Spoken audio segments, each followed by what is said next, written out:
Now, farming in the UK has seen a massive drop in income, but Northern Ireland saw a huge reduction from 609 million to 340 million. That's between 2022 and 2023. Many farmers are now concerned that their ability to survive and invest in the future is over.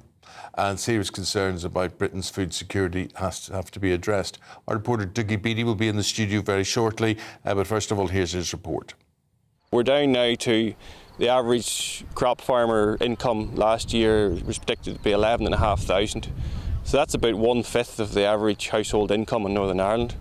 So we're working for double the hours for very, very little income, and that's not sustainable. Richard Orr is a farmer that is now working for much less than minimum wage and points to imports on certain markets and higher input costs. Our input costs drastically rose at the same time when crop value rose a couple of years ago, and that has been very slow to come down. Our fertiliser, our energy, our electricity, our fuel. So that knock-on effect of the reduction now in prices for the product we're selling. Last year was a very poor year for crop yield due to the weather, and yet we still have high input costs, probably 50–60% more than what they usually were. President of the Ulster Farmers Union, William Irvine, has seen many struggling farms and has concerns over food security. Every business has bad years. Now agriculture is surviving on the occasional reasonable year. For too often we either losing money or just scraping by, and it really puts into question the sustainability of our industry, and that puts into question the food security of the United Kingdom. Over the last 24 months, retail prices have risen by over 18%, and farmers insist they are not profiting from the record retail numbers. The consumer doesn't need the food to rise anymore. We need the food price that we receive at the bottom to be more equally shared, and we can manage that far better. It's the guys in the middle are taking too much, and they know they can get away with it. In 2019, Theresa May agreed to net zero by statute, and there is a lack of knowledge or joined-up thinking around costly fertilisers. I suppose for us as a crop farmer, one of the frustrating things around the Agriculture Minister's desire to cut methane, cut emissions, put restrictions on the use of slurries and organic manures. To me, they're a valuable fertiliser that we can drastically use in the arable industry, in the crop industry. We can take it from a livestock farmer. We can be part of the solution. Within the 340 million income on farms, 298 is from government subsidies. Is it now time we looked at the possibility of open markets with a level playing fields on regulations?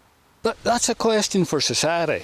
If, as businesses, we have to be viable. We need money in our pockets to buy the seed to plant for next year. We need to be able to grow our crops to feed our cattle next winter. So we either need sustained viable support from society, or we need more income from the marketplace. So, but either way, we cannot continue to function at a loss. Douggie Beattie, GB News, Northern Ireland. The thing we want to make clear about this, Dougie's with us now, is that, Douggie, this is not a Northern Irish story that we're talking about here. You're from Northern Ireland, you were talking to Northern Irish farmers there, but I have predicted this as a farming reporter myself, as I started out as. I've always had this great interest, and I've said it till I'm blue in the face. Politicians, farmers, don't care about you. They do not care about you because there's no votes in it for you, and that's what it's about. Tell us how bad this situation is and what it means, what you fear this means. Well, it is the worst situation that I have seen in farming, and I've been around agriculture all my life. And what we now see is that incomes just in Northern Ireland have went from over 600 million down to 340 million. So they've halved. They've 47.6% down. And the only help that's being offered is more greening of land. And this was a net zero. What does more greening of land mean? Well, what they're they're paying you for now is taking land out of the agricultural sector, planting shrubs, trees, etc. yeah. And that doesn't work. Yeah. 98% of farmers.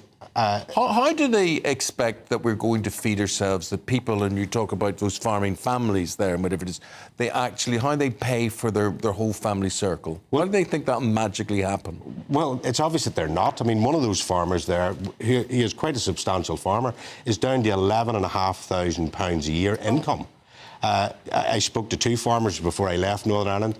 And unfortunately, on a farm, you have a father, a son, both have to make livings out of that farm, and sometimes a grandson. Yeah. When the father retires, he still has to be kept by the business, because farming is a business. Yeah. That's a problem. And if you go back to the 1980s, Britain was 80% self-sufficient. Now we're less than 50% self-sufficient. In terms of everything, or in terms of our food production? In terms of our food production. Yeah. And we are now less than 50% self-sufficient, and we are in the top 3 of food importers in the world. And when you link that with things like obesity, diabetes... And wars, Yeah. you know, they're going around the world and getting grain in from Ukraine or whatever it happens to be. But you see, there's so many influences here. There's American influence. I just look, everything, if it's bad, it's from America, believe me.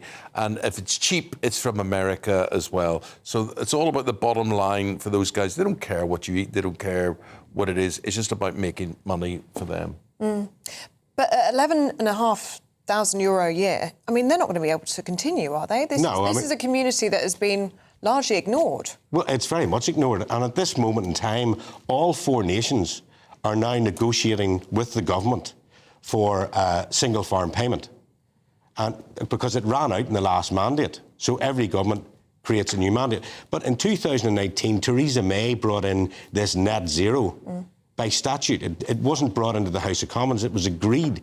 And when you have things like those arable farmers now you have the ridiculous situation where they are swapping manure for straw off the barley because they need the manure, because the price of nitrogen fertiliser has went through the roof. Yes. I mean, it went to over £1,000 a tonne just 2 years ago when the Ukrainian war started, because we no longer produce nitrogen fertiliser. It's produced in Belarus, Russia. Well, why Europe. do we not produce it?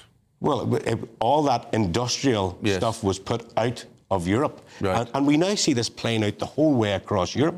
European farmers are rioting, they're blocking Brussels, they're ploughing up roads, and it's all for the same... So a lot of this is to do with our green people and being more user-friendly. I can understand protecting the rivers from slurry and various things like that.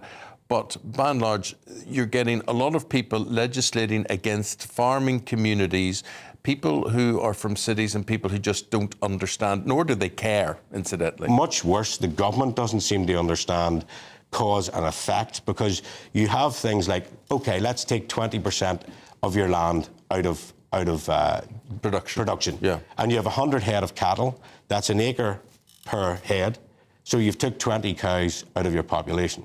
Then they want you to reduce your herd by 1/3 to do away with methane.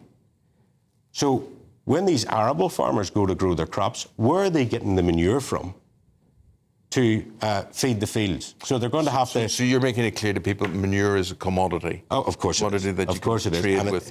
it's ploughed into... Every time you take a crop out of the ground, you take nitrogen, you take nutrients out of the ground, you have to put it back. And if you are turning around, if you were somebody in the green side of things and saying to me, Douggie, we need to reduce this and reduce that, well, where do you get your nitrogen from? You get it from Russia, Belarus, the far side of Europe. It goes into a big ship. Yes. It's hauled by lorries, putting out CO2. It comes across to Britain. It's then lifted by other lorries that then transports it, much more than cattle will ever produce. Yeah. And that is worrying. I don't know if you're not into farming, can you get a grip of what Douggie is saying here? But basically, this is bad news for everybody. Very much so, because we have watched our food prices increase. Yeah. They're now 18%, they went up. And people say, oh, when inflation's back down to 2%, it doesn't mean that the prices have dropped to 2%. It means that it's only rising by 2%. By 2%. If we go to Tesco's, supermarkets, or whatever, I mean, 2 years ago, I could go in £100 trolley full. I went in last week, £70 a bag full. Wow. Well, look, Please come back. We're going to get reaction gauge. Just get in touch with us today. Register what you have to say about all of this. That's how you do it. And we will get Douggie in again, and we will be answering questions, whether you're from the farming community and you feel you're represented, or whether you just have thought, hey, I'm a consumer. I didn't realise this affected me like this. But basically, when it comes to farming, politicians don't care. They don't care. Administration doesn't care. These people, their professions are dying. Farming is dying on its feet. Who's going to do anything about it? Douggie, for the moment, thank you very much indeed. And also, what are you? Are you on Twitter or anything? People can get in touch with you? Or? No, my only Twitter that I have, my only social media is 3GB News. Okay. Oh, that's good. Okay. Nick says, it's brilliant to see Douggie Beattie in the studio. His reporting is always excellent. There you are. There's a lot of excitement about seeing you in the studio today, Douggie.